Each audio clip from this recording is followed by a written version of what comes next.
My friends, what's going on, guys? My name is Kai. Welcome to the Sober Living channel. If you're new here, thank you so much for stopping by. What I love to do on my channel is just give tips, hope, and advice and share my story with the world and try my best to inspire others. If you like what I'm doing on my channel, please consider subscribing. My friends, good morning. I hope you had a wonderful night. Myself, I had nightmares up all night and it was just a rough night. So I thought I'd make this video for you this morning, and I wanted to talk to you about some of the hardest things about being sober.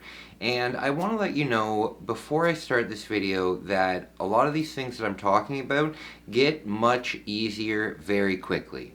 After about 30 days of sobriety, these things start to get a lot easier, and then by 6 months, you barely even think about them anymore. So don't worry too much if what I have to do or what I have to say scares you, because it will pass. It doesn't last for that long.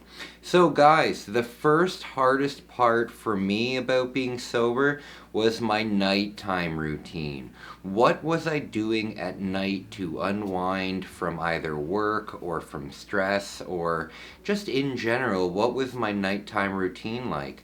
And I gotta tell you guys, all of my nighttime routine consisted of was drinking. That was it.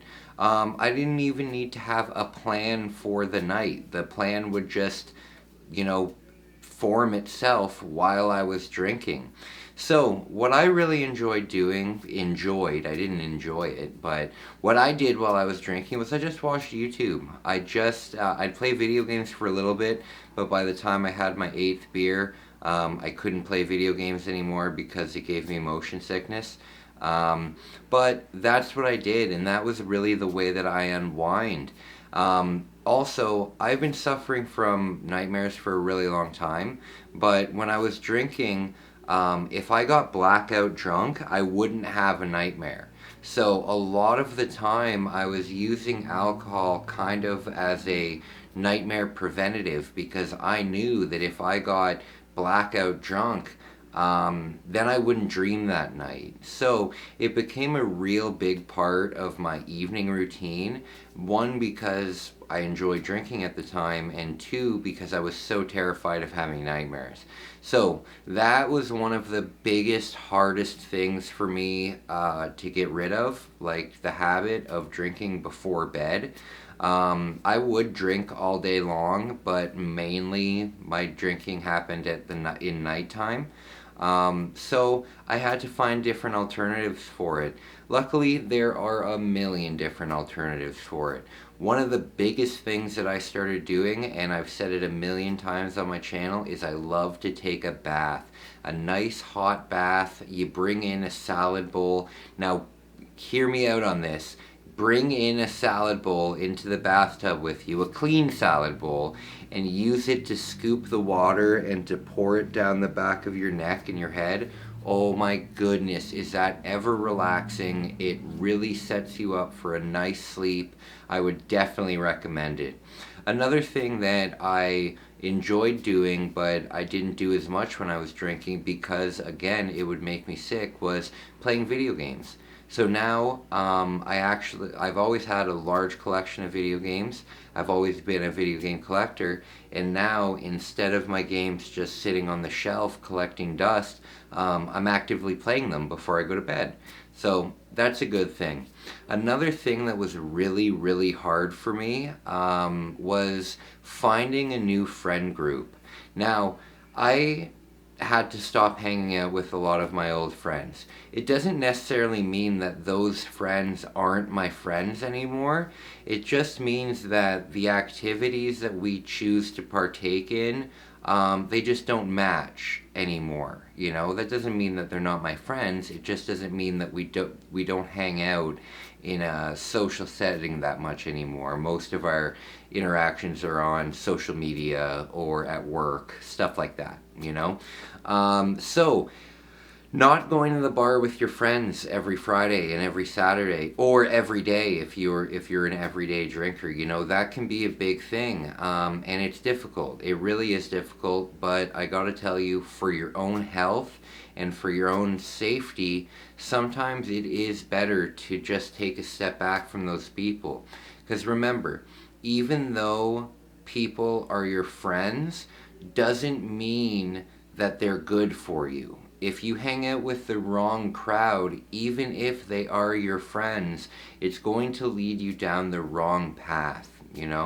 And not to mention, when you quit your drug of choice or when you quit drinking, your true friends, the friends that you really do want to be around you, they will make sacrifices in order to hang out with you. They will go to a baseball game with you without buying beer. They'll go to dinner with you without, buying a bottle of wine.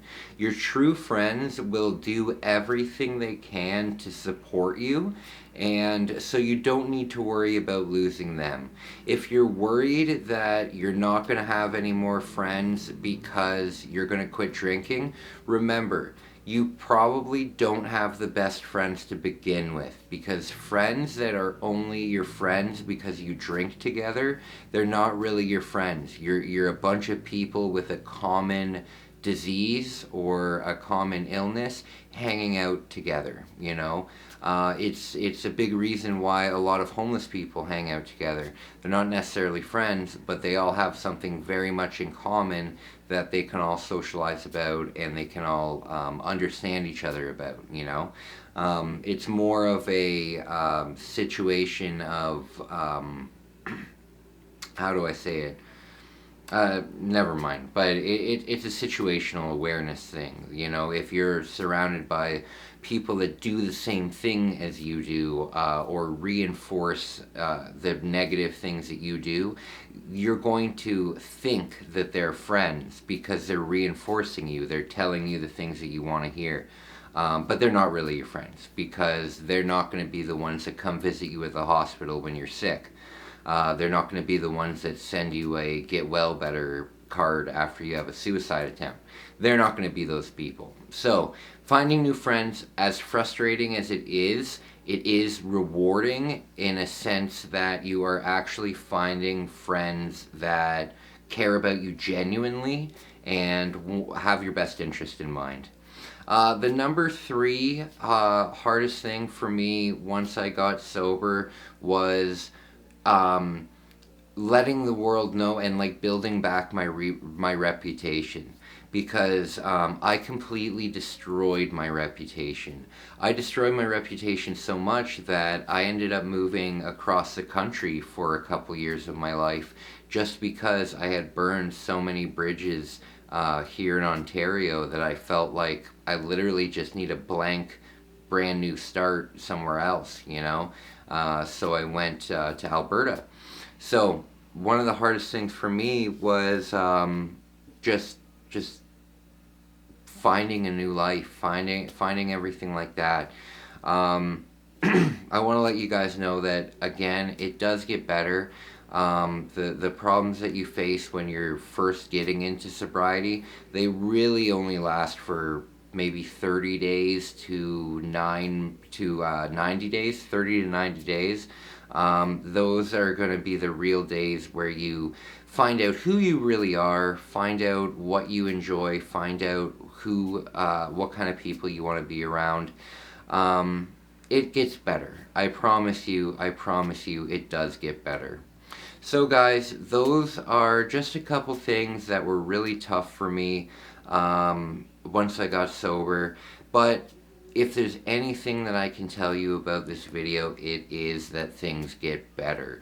No matter what hardships life throws at you, you can 100% deal with them better if you are sober. Since I've gotten sober, I've lost my grandmother, who was in proxy my second mom. She really took care of me after my mom passed away, so losing her was a huge test for me. when it came to my drinking, but she was also the woman that sent me to rehab, so I was able to get through it.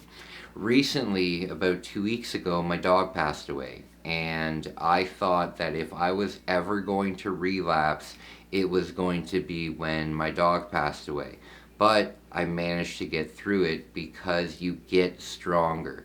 The longer that you're sober, the stronger that you get to be able to combat it.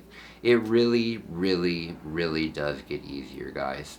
Other than that, I'm going to get going. I have a couple ideas for videos today. I hope you enjoy them. Other than that, I've got some cleaning up to do before the day really gets started. And that's about it. Guys, wherever you are in the whole wide world, please be safe. Please be sober. If you're not going to be sober, that's totally fine. Just be safe about it. Have a ride home and make sure that whoever you're with is safe. Alright? Bye, guys. Have a wonderful day. Oh, there we go. Bye, guys.